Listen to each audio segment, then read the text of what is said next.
Right, fellas, here we are. This is going to be the biggest game of some of your careers, okay? So I want you to embrace it and make sure you enjoy it because everyone out there doesn't want the English team to win. We're in Scotland. They hate England, okay? So embrace the crowd. Let's try and win a European title. Come on!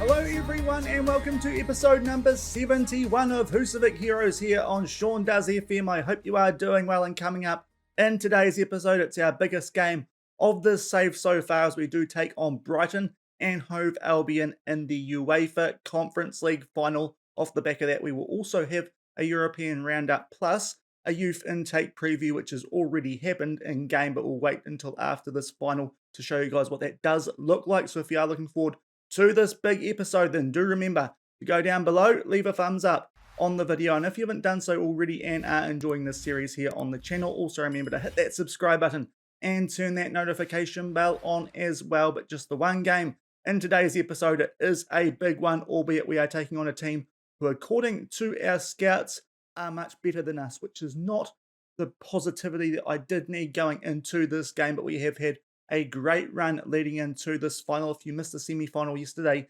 against Hertha Berlin, I'll leave a link to that above my head in the top right corner. But we take on a Brighton team which did top the group, which Hertha Berlin were in the group stages of the Conference League, beating them into top spot by 3 points. This is actually a really good form reference for us going into this final, seeing as we did defeat Hertha Berlin to make our way through from the semis into the final. They met in the third and fourth match weeks, Brighton picking up a 3-1 win in the home league, albeit Hertha Berlin did draw against Brighton in the return league. Of course, we did beat Hertha Berlin in the away league yesterday, so we might not be without a chance in this Conference League final, albeit we are probably quite heavy outsiders against Brighton and Hove Albion, with Allegri in charge and taking on players like Andrea Belotti, Lewis Dunk, Basuma. It is a very strong team compared to what we have here at Völsungur at the moment. But as I said before, we come into this one in pretty good form since the end of yesterday's episode. We have started off the domestic league season picking up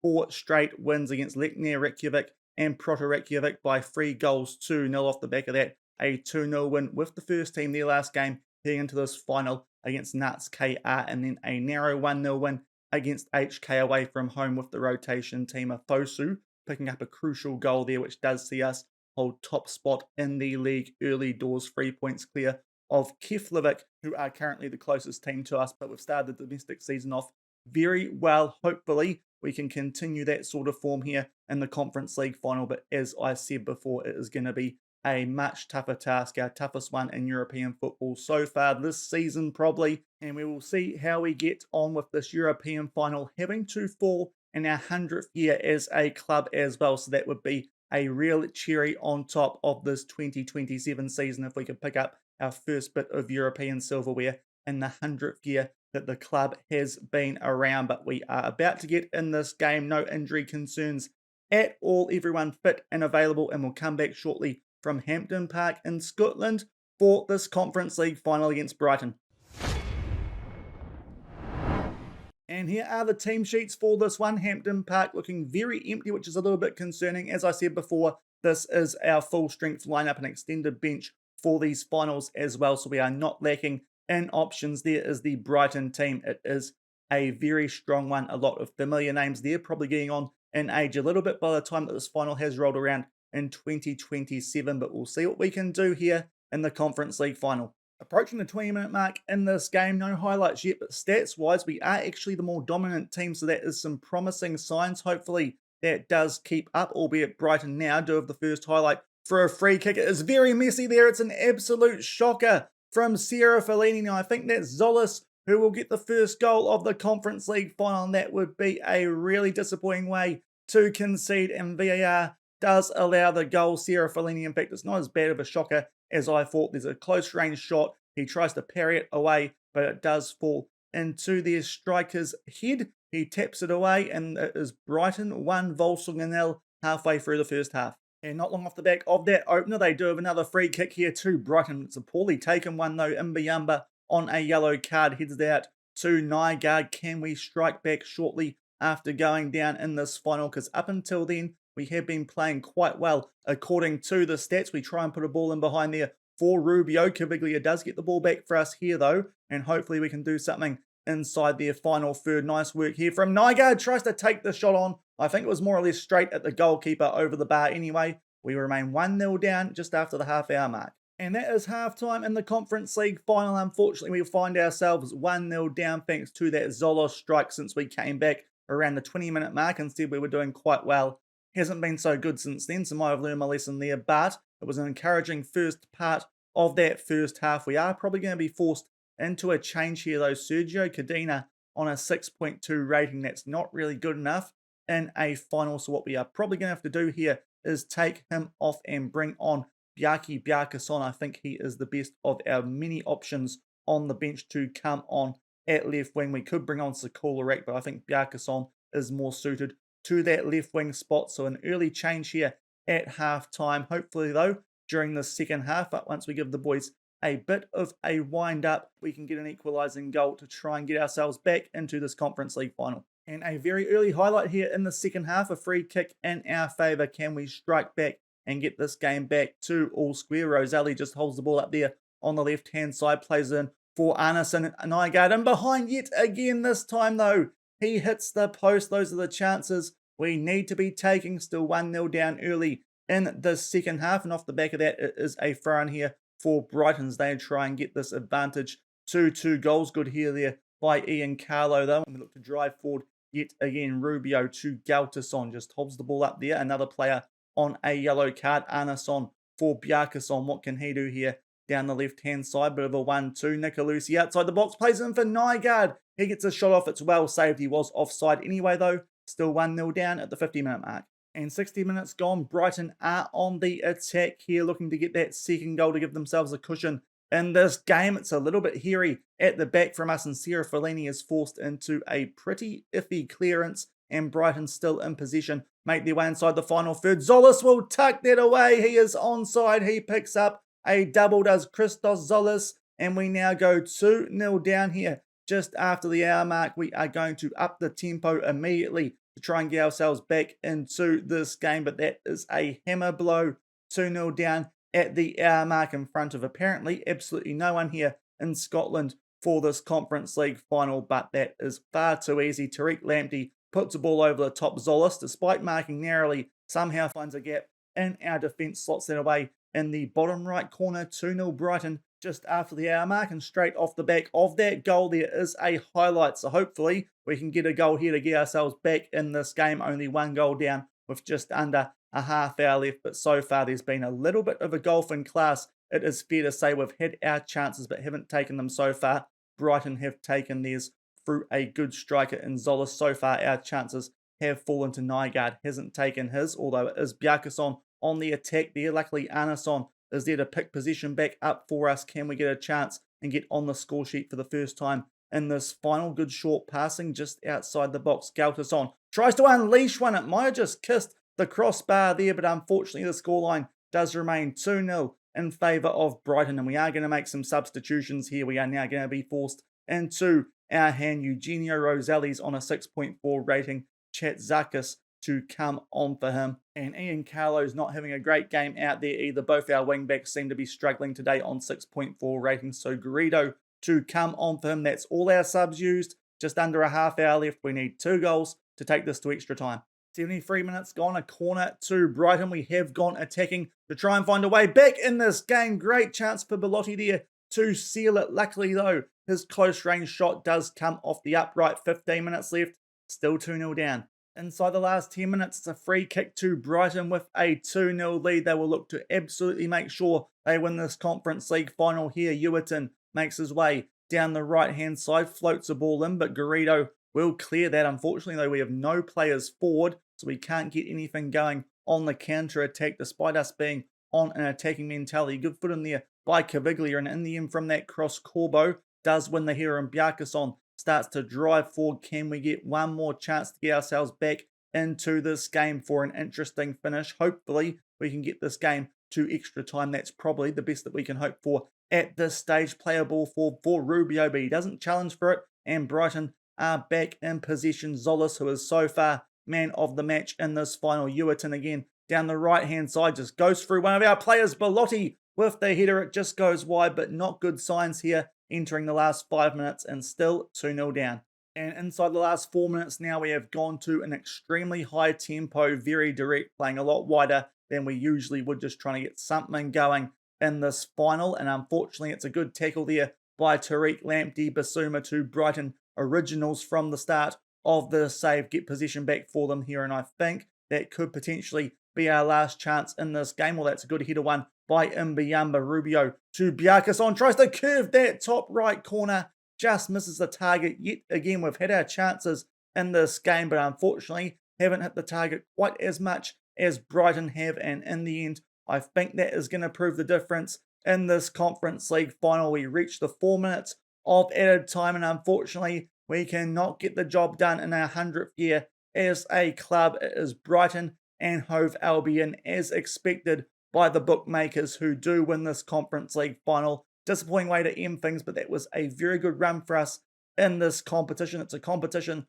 we don't really want to be in too much more from this point on in the save, with this being our 7th season, but we gave it a pretty good crack. Did well to get past Hertha Berlin in the semi-final, especially the away win in the second leg, but in the end, Brighton too good for us, as they were for Hertha Berlin in the group stage of this competition, and we lose the Conference League final 2-0 to the Seagulls. And back in the inbox off the back of that Conference League final, did not go how we wanted it to, but in the end we did pretty well to make it this far. We get 2.56 million for reaching that Conference League final, so that's a good little payday that will help just supplement that little bit of extra money that we did miss out on by ending up in the Europa League group stage instead of the Champions League group stage this season. And we make our way up a little bit further to the Conference League review, and you can see as runners-up, we were the biggest overachievers, with Benjamin Rubio ending up the top goal scorer in the competition, which for a player who only entered this competition after the group stages is one heck of an effort. No doubt his 5 goals against Anderlecht in the quarterfinal going a long way to make sure he did win the top goal scorer award in the Conference League. But that does it for the European season, and we'll come back shortly with our youth intake preview, and off the back of that, the European roundup for the 2026-27 season. So we have travelled back in time just a little bit to bring you guys this youth intake preview. As I said at the start of today's episode, this did come in before the final, but thought we'd wait until after the final to show this to you guys, as I think it makes a little bit more sense in the European roundup section of this video. This is what initially came through in the inbox, and it came through first thing as a potentially good intake. So I'm hoping this one is going to be one of the best ones so far in this save. We haven't a great youth intake so far, but we have invested quite a bit into the youth side of things here at the club over the last few years, and hopefully that preview does suggest we are going to get paid for that somewhat with the quality of players coming through. We have got a Ford who is considered a very good prospect, and off the back of that, some decent options coming through the youth system. Hopefully at goalkeeper, fullback, centre-back, and in central midfield as well. We also have a few wingers, a few wide midfielders, and no defensive midfielders, attacking midfielders, or wing backs, which to be fair isn't too bad, as a lot of those positions are ones which we do not use defensive midfielders aside, but that is looking hopefully like a good youth intake, which we should get around the September mark of this save, and we'll come back shortly and do our full European roundup. And before we can get into the European roundup, a few more things that have popped into the inbox. We have got some awards for the Conference League. Yves Bissouma from Brighton did win Player of the Season for the competition. Kang In Lee places third, but the player who does split them is Benjamin Rubio from Völsungur. So he has had a very good season in the Conference League, as I said before, when he did get the golden boot. As you can see above that, just confirmation of that as well. His 5 goals against Anderlecht, no doubt proving very important in him getting that award by 2 goals over Stulic from Partizan. And we also have Benjamin Rubio in the squad of the season for the Conference League as well. So a little bit of stuff just to clear up before we now get into the end of season review for the European season. And we have just got beyond the day of the Champions League final, so time for us to do our European roundup and the top 5 leagues around Europe as well. We will start this time with the European competitions, obviously the Conference League. Not us, Brighton, which is a little bit frustrating. The Seagulls do pick that up for the first time, the second time in a row that an English team has won that competition, with Tottenham picking it up the season before. We make our way up to the Europa League, and it was Liverpool who will pick this one up, beating Napoli 1-0 in the final of the Europa League. Mohamed Salah being the top goal scorer over Divock Origi of Napoli. So I suppose that makes sense, Liverpool winning that final if Divock Origi is Napoli's top goal scorer. And up to the Champions League, and it is Bayern Munich who win the Champions League 2-1 over Juventus. If we have a quick look at who made the semi-finals of that competition, Bayern beat Manchester United. In the semi-finals, Juventus defeated Paris Saint-Germain. So that is what happened in the European competitions this season. And before we get into looking at the coefficient and whatnot, we will have a look around the top 5 leagues as well. First off, the Premier League, and the winners of this very comfortably this season,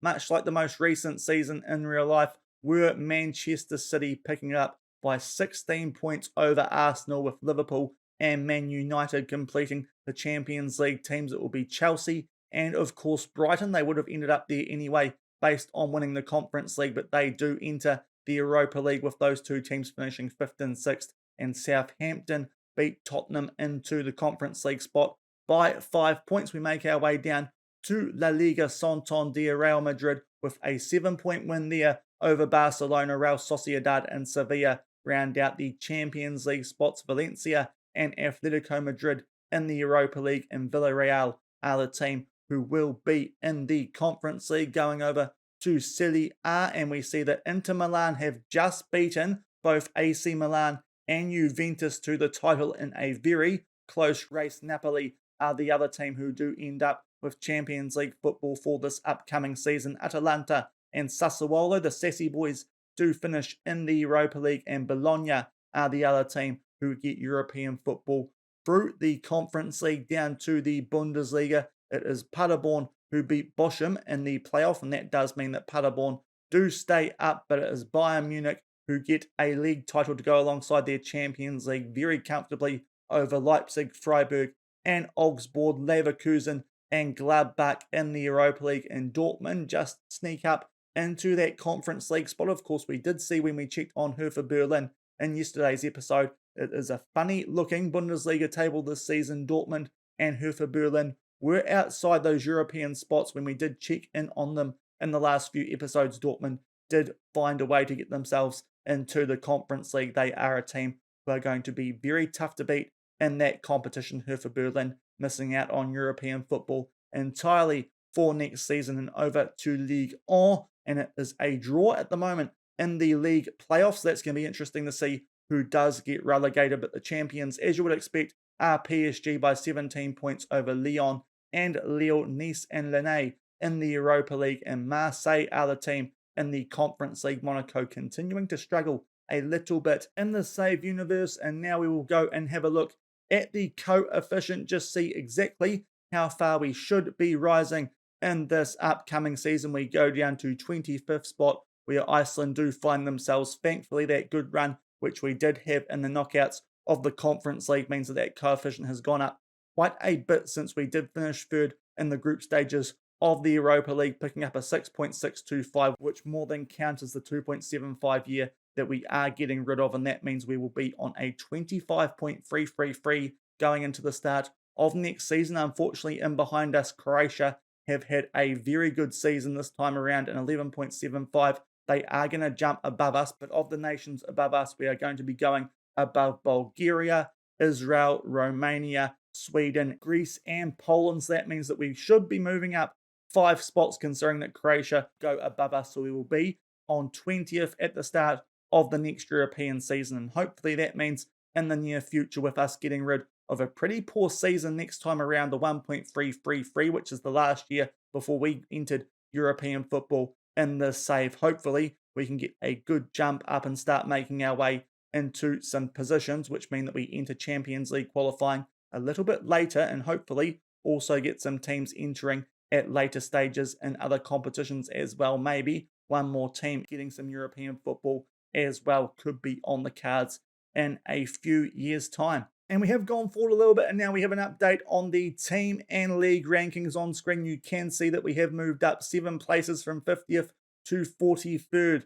in league rankings. So another good improvement for us there, not quite as steep as we have had in previous years, but steadily making our way up. And in the overall European club rankings, we move up 27 places to 36 positions and now find ourselves in a very good spot. I would like to think that means if we can sneak our way into the Champions League this upcoming season, we might end up being a top 3 team in that competition and maybe even higher in the lower competitions as well, as we do find ourselves as we make our way down this a little bit more above the likes now of Roma and Genk and Wolfsburg, and the team that we just lost to in the Conference League Final in Brighton as well. So we are in quite a strong position now in the overall European club rankings, the 36th best team in Europe, having picked up 20 coefficient points in our most recent season. But we are in a good position now as a club. Hopefully, we can keep dragging up the nation alongside us. And just having another look at the coefficients is now, I believe, that we have started this current European season. Indeed, you can see we have gone up to 20th,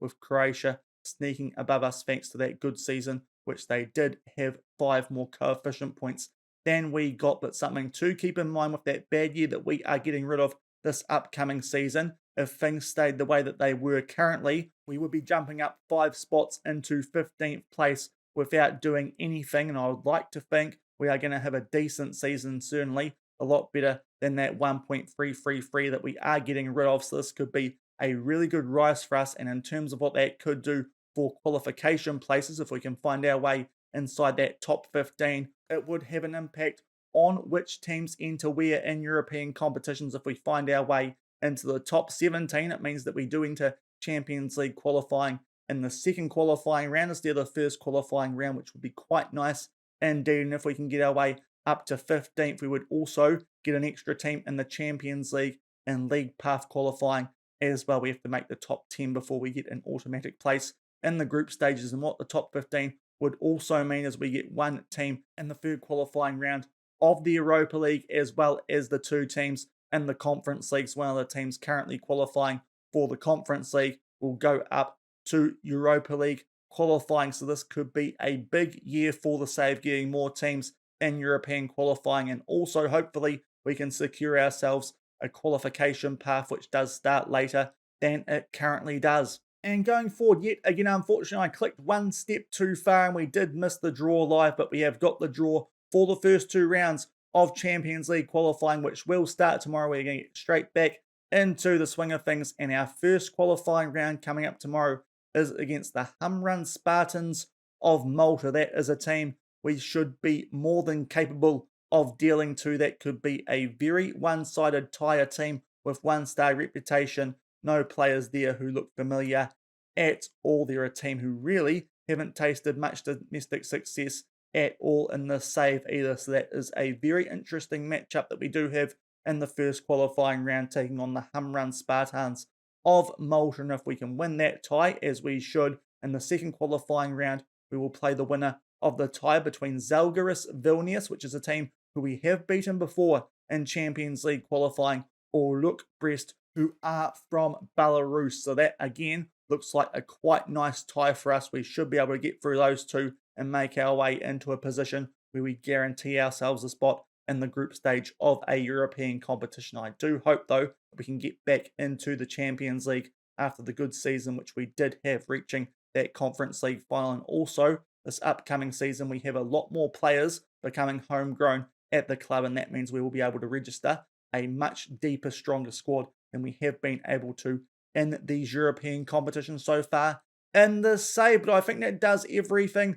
for this episode. Unfortunately, missing out in the Conference League final to Brighton, but we have a decent rise up the coefficients to 20th and a nice kind draw for the first couple of rounds of Champions League qualifying on paper. Anyway, if you did enjoy today's episode, then do remember to go down below, leave a thumbs up on the video. And if you haven't done so already and are enjoying the series here on the channel, also remember to hit that subscribe button and turn that notification bell on as well. As I said before, we'll come back tomorrow for Champions League qualifying. I know it can be a little bit tedious in the first few rounds of it, but they are important points for the coefficient, and they are still quite useful, those coefficient points, as this season coming up, we will look to make our way into those top 15 places and hopefully be able to enter at a later stage of qualifying in future years. But tomorrow we'll be in the first qualifying round for the 2027-28 season, taking on Malta's Cameron Spartans. Until then though, thank you very much for watching,